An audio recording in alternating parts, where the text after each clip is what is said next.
wafika uNkulunkulu bazalwane wenze njani washiya ubukhosi bakhe i-eternity wangena in time bazalwane wazoba isiposhwa kanye nathi in time ukuze thina siphume bazalwane out of time and then yena bazalwane nasisale ne-judgment kaNkulunkulu. Amanye amazwi uJesu Kristu uthi ureceive zonke izono zethu, not only uthatha izono zethu zonke, uthatha ngisho ulaka noma i-judgment kuNkulunkulu.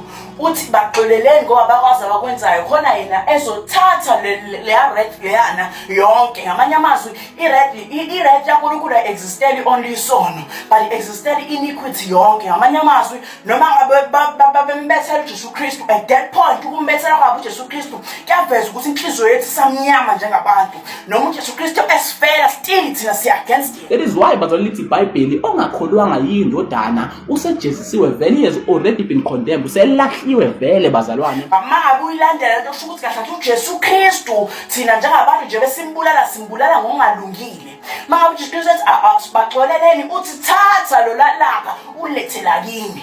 Ngamanye amazwi uJesu Kristu uyena osecela uxolo for abantu engazi ukuthi uyena oyibulalayo lapha esiphambanweni.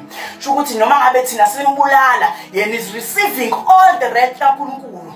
Ngisho ukuthi is suffering the wrath kaNkulunkulu. Ingakho uJesu Kristu esiphambanweni wayengakwazi ukuthi akhalele ukuthi bamshaya, but wakhalela ukuthi uNkulunkulu ulaka lakhe likuye. Because uJesu wafika wasithatha wasikhipha. So lo ongafuni ukukholwa ngedodana yena wenze njani? Akafuni ukuthatha akhishwe athofe icase ayiphezu kwayo wakuyini wakuyitime and iniquity. So bazalwane uNkulunkulu mayifika sikhipha bazalwane uyazi ukuthi vele in time bazalwane uzojudge uNkulunkulu. There is judgment that's gonna follow on time because uNkulunkulu umonile bazalwane kumele lethe judgment, but uNkulunkulu le judgment ngendlela ebuhlungu ngayo wakwazi ukuthi angaliboni ulaka kaNkulunkulu, angaliboni ulaka labantu, but abone kaNkulunkulu. Ngoba mina ukuthi ngisesiphambanweni ngiyalinyazwa abantu ngithi baxolele, but ngenxa yokuthi uJesu Kristu wakumele akhetha phakathi kolaka likaNkulunkulu nolaka likamuntu, wabona kaNkulunkulu ulaka lunzima kakhulu ukuthi hayi ngcono ngithathe lo lulaka kaNkulunkulu mase nina ngoba ngibona liweak ngaleyo ndlela ngimiyeke nalolu laka lenu engathatha ngiqede manje ngesami izandla.